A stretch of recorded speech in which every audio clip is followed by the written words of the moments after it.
Hi everyone 24th ജനുവരിയിലെ shift 2-ലെ question number 24 ആണ് നമ്മൾ ഡിസ്കസ് ചെയ്യുന്നത് ഈ വീഡിയോയിൽ. Let's go to the question. Molar conductivity of a weak acid HQ of concentration. അപ്പോൾ ആദ്യത്തെ ആസിഡ് HQ, അയാളുടെ concentration 0.18 was found to be 1/30 of molar conductivity of another weak acid, അയാളുടെ concentration 0.02. Lambda 0 of Q minus is the same as lambda 0 of Z minus. എന്ന് പറഞ്ഞാൽ infinite ഡൈലൂഷനിൽ ക്യൂവിനും ഇസഡിനും ഒരേ conductance ആണ്. എന്ന് പറയുമ്പോൾ ഇൻഫിനിറ്റ് ഡൈലൂഷനിൽ രണ്ടുപേരുടെയും കണ്ടക്ടൻസ് സെയിം ആണ്. അപ്പം നമുക്കൊരു കാര്യം അവിടെ എഴുതി വയ്ക്കാം. ആദ്യം തന്നെ ലാംഡ 0 ഓഫ് HQ എന്ന് പറയുന്നത് ഈക്വൽസ് ലാംഡ 0 ഓഫ് HZ എന്ന് അവർ ഓൾറെഡി നമ്മളോട് പറഞ്ഞിട്ടുണ്ട്. അങ്ങനെയാണെങ്കിൽ നമുക്ക് PK മൈനസ് PKZ കാണണം. ഇതാണ് നമ്മുടെ ജോലി. ഓക്കെ, നമ്മൾ ചെയ്യാൻ പോവാണ്. അപ്പോൾ ആദ്യത്തെ ആസിഡിൻ്റെ പേര് HQ എന്ന് പറയുന്ന ആസിഡാണ്. രണ്ടാമത്തെ ആസിഡിൻ്റെ പേര് HZ എന്ന് പറയുന്ന ആസിഡാണ്.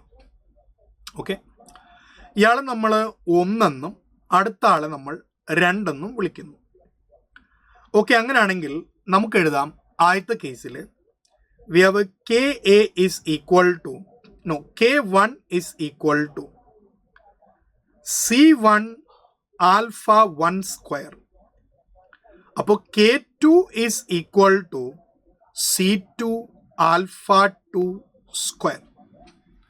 ഇനി നമ്മൾ പഠിച്ചിട്ടുണ്ട് alpha is equal to lambda m divided by lambda 0 m. Okay, lambda m divided by lambda 0 m. അങ്ങനെയാണെങ്കിൽ മക്കളെല്ലാവരും നോക്കുക.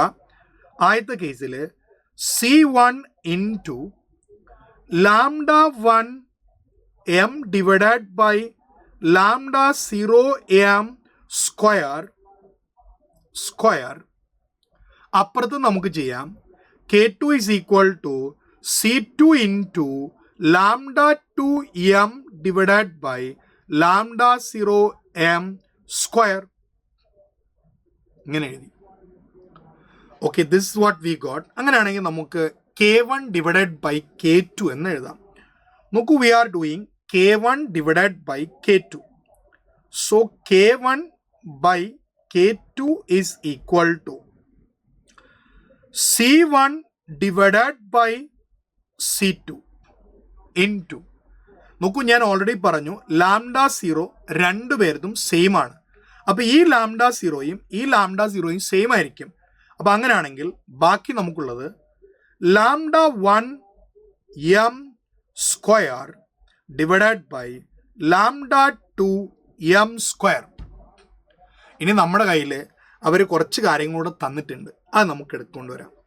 അപ്പോൾ K1 divided by K2 is equal to C1ൻ്റെ വാല്യൂവും C2ൻ്റെ വാല്യൂവും. ഇതാണ് C1, ഇതാണ് C2. അപ്പം നമുക്ക് 0.18 ലെറ്റ്സ് റൈറ്റ് 0.18 ഡിവൈഡഡ് ബൈ 0.02. അപ്പോൾ അത് രണ്ടുകൂടെ ഡിവൈഡ് ചെയ്യുമ്പോൾ നമുക്ക് 9 കിട്ടുമെന്ന് മറക്കണ്ട.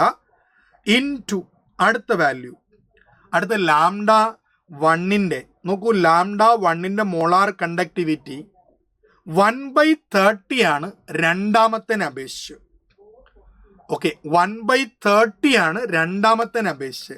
അപ്പോൾ ആദ്യത്തെ ആളുടേത് 1/30. ഓക്കെ, രണ്ടാമത്തെ ആളത് 1 ആണെങ്കിൽ അപ്പോൾ ഇതിൻ്റെ സ്ക്വയർ എടുക്കണം. അതുപോലെ ഇവിടെയും സ്ക്വയർ എടുക്കണം.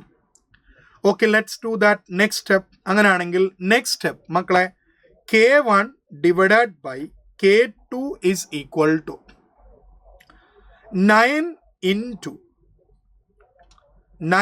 into 1 square divided by 9 into 1 square divided by 30 into 30.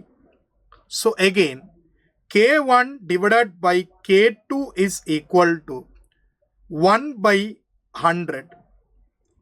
Okay, അങ്ങനെയാണെങ്കിൽ നമുക്ക് ഇത് കൊണ്ട് അടുത്തലേക്ക് പോകാം. കാരണം നമ്മൾ കണ്ടുപിടിക്കേണ്ടത് പി കെ മൈനസ്, ഓക്കെ, അപ്പോൾ p K of H Q pk1 minus pk2 ആണ് നമ്മൾ കണ്ടുപിടിക്കേണ്ടത്. അപ്പോൾ നമ്മൾ അടുത്ത പേജിലേക്ക് പോവുകയാണ്.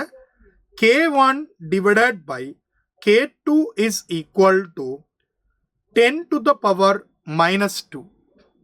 അങ്ങനെയാണെങ്കിൽ log, let me apply log k1 divided log of k1 by k2 is equal to log of 10 to the power minus 2.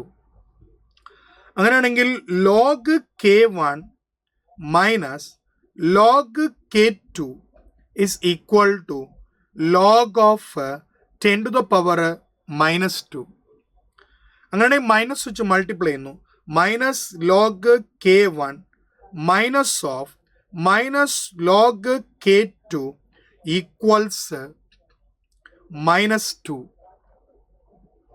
അല്ലേ. Log 10 to the power minus വെച്ച് മൾട്ടിപ്ലൈ ചെയ്തു. മൈനസ് ചെയ്തപ്പോൾ മൾട്ടിപ്ലൈ ചെയ്തപ്പോൾ പ്ലസ് 2. അങ്ങനെയാണെങ്കിൽ pk1 minus pk2 is equal to 2.